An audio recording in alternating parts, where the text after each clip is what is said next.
नमस्कार दोस्तों, मैं हूं आपका दोस्त और भाई प्रदीप मिश्रा। आज हम बात करने वाले हैं एक बहुत ही इंपॉर्टेंट और सेंसिटिव टॉपिक के बारे में जो डायरेक्टली आपकी प्रॉपर्टी इन्वेस्टमेंट को अफेक्ट कर सकती है। और चूंकि भाई हूं आपका और दोस्त हूं आपका, तो कोशिश करता हूं आपको कहीं पर भी प्रॉपर्टी में फंसने ना दूं। कोशिश है मेरी, बाकी जितना आप समझ पाएंगे, जितना आप इसे ज़्यादा से ज़्यादा शेयर करेंगे, ज़्यादा लोगों तक ये बातें पहुंच पाएगी और ज़्यादा से ज़्यादा लोग बेनिफिटेड हो पाएंगे। कोशिश है एक ऐसी मुहिम चलाने की जिससे ज़्यादा से ज़्यादा लोगों का बेनिफिट हो। तो चलिए वापस मुद्दे पर आते हैं। हाल ही में इलाहाबाद हाई कोर्ट ने यमुना फ्लड प्लेन पर बने फार्म हाउसेस के लिए स्टेटस को का ऑर्डर दिया है। तो आज इस वीडियो में हम डिटेल में समझेंगे कि आखिर इसका मतलब क्या है, क्यों ये आपके लिए बहुत ज़रूरी जानना है और रियल एस्टेट मार्केट पर क्या इसका इम्पैक्ट पड़ेगा। वीडियो को लास्ट तक देखिएगा और फिर कहूँगा ज़्यादा से ज़्यादा लोगों को शेयर कीजिए, सब्सक्राइब कीजिए और कमेंट कीजिए, क्योंकि यही एक ऐसा प्लेटफॉर्म है जहां पे आपको रेगुलर इंफॉर्मेटिव वीडियोस मैक्रो और माइक्रो एनालिसिस के साथ मिलते हैं। तो चलिए शुरू करते हैं। नमस्कार, मैं हूं प्रदीप मिश्रा। प्रॉपर्टी मिश्रा शो में आपका स्वागत है। यहां हम आपको प्रॉपर्टी और प्रॉपर्टी मार्केट की हकीकत बताते हैं। नो बकवास, डायरेक्ट काम की बात। चलिए शुरू करते हैं। सबसे पहले करंट सिचुएशन और हाई कोर्ट का ऑर्डर ये आपको समझाता हूं। अगस्त 2025 को इलाहाबाद हाई कोर्ट ने एक बहुत ही क्रूशियल डिसीजन लिया है। कोर्ट ने फार्म हाउस ओनर्स और नोएडा अथॉरिटी दोनों को स्टेटस को मेंटेन करने का ऑर्डर दिया है। इसका मतलब यह है कि अभी कोई भी डिमोलिशन नहीं होगा और साथ ही कोई नई कंस्ट्रक्शन भी नहीं हो सकती। ये ऑर्डर 30 फार्म हाउस ओनर की पिटीशन के बाद आया है जिन्होंने डिमोलिशन नोटिस को चैलेंज किया था। इन फार्म हाउसेस की लोकेशन की बात करें तो ये सेक्टर 135, 150 और 151 के पास के एरिया में लोकेटेड है। ये एरिया यमुना रिवर बैंक से 4 to 5 किलोमीटर दूर है। ऑनर का कहना है कि उनकी properties high flood level zone से बाहर है और ये टेम्पररी स्ट्रक्चर है जो रिवर फ्लो को ब्लॉक नहीं करते हैं। कोर्ट ने नेक्स्ट हियरिंग 24 सितंबर के लिए शेड्यूल की है और इस बीच में ना तो कोई कंस्ट्रक्शन हो सकती है और ना ही कोई थर्ड पार्टी इंटरेस्ट क्रिएट हो सकता है। और ये क्रिटिकल पीरियड है जो प्रॉपर्टी मार्केट को डायरेक्टली अफेक्ट कर रहा है। अब कोर्ट का तो आपने ऑर्डर समझ लिया, लेकिन इसका बैकग्राउंड भी समझना आपके लिए ज़रूरी है। तो चलिए इसके बैकग्राउंड और टाइमलाइन के बारे में भी आपको बता देता हूँ। ये लीगल बैटल 2022 से चल रही है। मई 2022 में नोएडा अथॉरिटी ने पहली बार इन फार्म हाउसेस को इलीगल डिक्लेयर किया था। बन बहुत पहले से रहे थे, लेकिन 2022 में नोएडा अथॉरिटी ने पहली बार इनको इलीगल डिक्लेयर किया। तो क्या हुआ, कैसे हुआ, ये आप सब खुद समझ सकते हैं। अथॉरिटी का कहना था कि रिवर गंगा रेजुनेशन प्रोजेक्शन और मैनेजमेंट अथॉरिटीज ऑर्डर 2016 के अकॉर्डिंग ये कंस्ट्रक्शन इलीगल है। जून 2022 में अथॉरिटी ने 124 फार्म हाउसेस को डिमोलिश किया था। इसके बाद ऑनर्स ने कोर्ट में पिटीशन दाखिल की। 2023 में भी एक सिमिलर केस चल रहा था। अब तक 300 से ज़्यादा ऑब्जेक्शंस फाइल हो चुके थे, लेकिन अथॉरिटी अपने स्टैंड पर फर्म थी। रिसेंट में अगस्त 2025 में भी अथॉरिटी ने 23 फार्म हाउसेस को डिमोलिश किया था।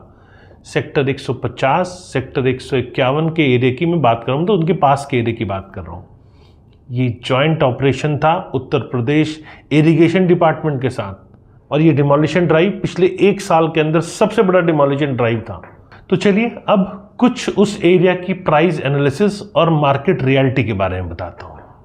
इंपॉर्टेंट पार्ट है, तो ये भी आपके लिए जानना ज़रूरी है, क्योंकि ये फार्म हाउसेस कितने चीप रेट्स पे सेल हो रहे हैं और क्यों हो रहे हैं, ये समझना आपके लिए बेहद ज़रूरी हो जाता है। करंट मार्केट डाटा के अकॉर्डिंग फार्म हाउसेस प्राइजेस इन एरिया में 4500 से 8000 रुपीज़ पर स्क्वायर यार्ड तक है और ये रेट बहुत ही अट्रैक्टिव है। अगर आप कंपेयर करें तो आसपास के एरिया में जो रेगुलर अपार्टमेंट चल रहे हैं, मैं उनसे कंपेयर करके आपको बता रहा हूँ।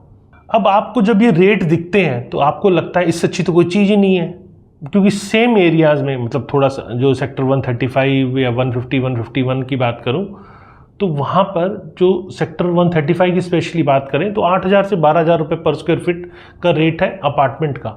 मैं पर स्क्वायर फीट की बात कर रहा हूँ यहाँ। और सेक्टर 150 में लग्जरी अपार्टमेंट करीब 12000 रुपये पर स्क्वायर फीट तक जा रहे हैं। सेक्टर 151 में भी करीब करीब सिमिलर ट्रेंड है। तो ये क्लियरली डिफरेंस दिखाता है कि फार्म हाउस और अपार्टमेंट रेट्स में बहुत बड़ा गैप है। लेकिन क्यों चीप रेट है, इसका रियल एनालिसिस भी समझना ज़रूरी है। पहला रीज़न है लीगल अनसर्टेनिटी है। जब आप जानते हैं कि आपकी प्रॉपर्टी कभी भी डिमोलिश हो सकती है तो नेचुरली प्राइजेस कम होंगे। बायर्स को पता है कि ये हाई रिस्क इन्वेस्टमेंट है। दूसरा मेजर फैक्टर है बैंक्स और फाइनेंशियल इंस्टीट्यूशंस का अप्रोच। इन प्रॉपर्टीज़ पे लोन मिलना बहुत ही डिफ़िकल्ट है। जब फाइनेंसिंग ऑप्शन नहीं होते हैं तो डिमांड ऑटोमेटिकली कम हो जाती है और प्राइजेस भी कम हो जाते हैं। और तीसरा इंपॉर्टेंट फैक्टर है रीसेल वैल्यू का इशू।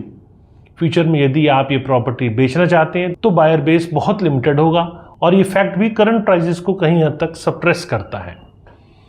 इन्वायरमेंटल कंसर्न्स भी एक मेजर फैक्टर है, स्पेशली यमुना रिवर पॉल्यूशन और फ्लडिंग का जो ये हिस्ट्री रहा है। 2023 में भी इन एरिया में फ्लड हुए थे और इनसे लॉन्ग टर्म वैल्यू एप्रिसिएशन में कहीं ना कहीं डाउट आता है। लेकिन इंफ्रास्ट्रक्चर और कनेक्टिविटी कंपैरिजन करें तो फार्म हाउसेज एरिया में बेसिक फैसिलिटीज़ भी प्रॉपर नहीं है। अथॉरिटी ऑफिशियली इलेक्ट्रिसिटी और वाटर सप्लाई नहीं देती है और ये भी एक रीज़न है कि यहाँ प्राइजेस चीप है। तो अगर बात करें तो रेजिडेंशियल एरियाज़ में नोएडा मेट्रो कनेक्टिविटी है, प्रॉपर रोड्स हैं, स्कूल हॉस्पिटल नियर बाय हैं। फार्म हाउसेज एरिया में सब फैसिलिटीज़ लिमिटेड हैं। सेक्टर 62, 75, 150 जैसे डेवलप्ड एरिया में प्रॉपर इंफ्रास्ट्रक्चर है जो प्रॉपर्टी वैल्यू को सपोर्ट करता है।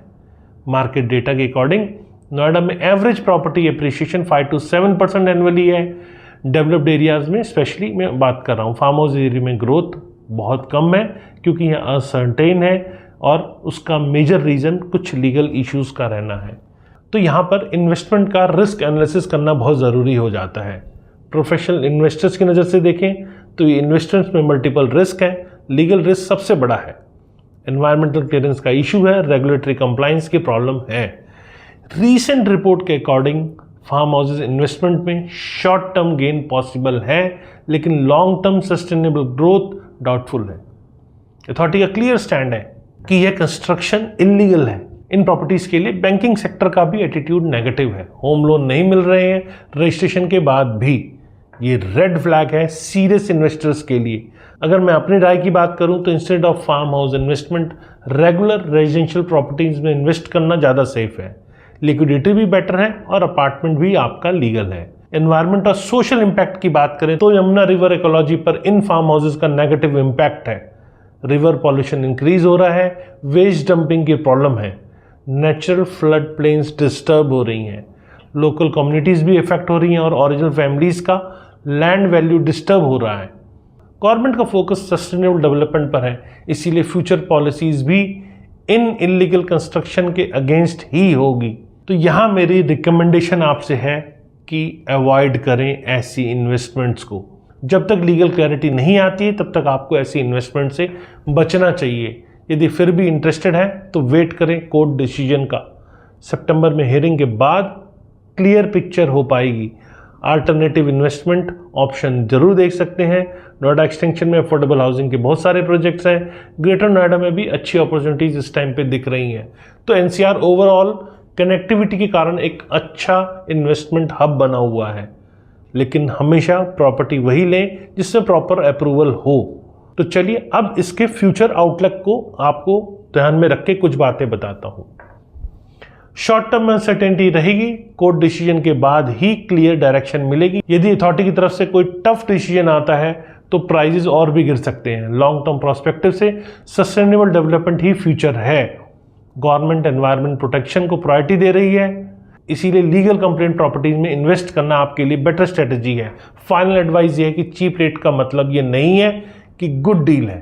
हिडन कॉस्ट और रिस्क को प्रॉपरली इवैल्यूएट करें। प्रोफेशनल एडवाइस ज़रूर लें अगर आप कोई ऐसी इन्वेस्टमेंट करने जा रहे हैं तो। याद रखें रियल एस्टेट इन्वेस्टमेंट में पेशेंस और प्रॉपर रिसर्च बहुत इंपॉर्टेंट है।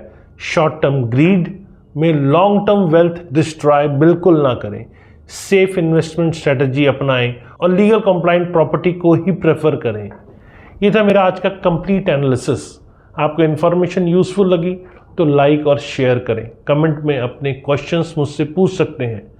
और फ्यूचर में रेगुलर आपको ऐसे इन्फॉर्मेटिव वीडियोस चाहिए जहां मैक्रो और माइक्रो एनालिसिस होता है, वो भी रियल एस्टेट रिलेटेड, क्योंकि हम सिर्फ और सिर्फ रियल एस्टेट से जुड़े हुए हैं, इसीलिए आपको इस एनालिसिस के साथ बता सकते हैं। हम कोई न्यूज़ चैनल नहीं है। हमसे जुड़ना चाहते हैं तो फटाफट सब्सक्राइब कीजिए और अपने मिलने जुलने वालों को भी सब्सक्राइब कराइए। मिलते हैं अगले वीडियो में, तब तक के लिए नमस्कार और जय हिंद।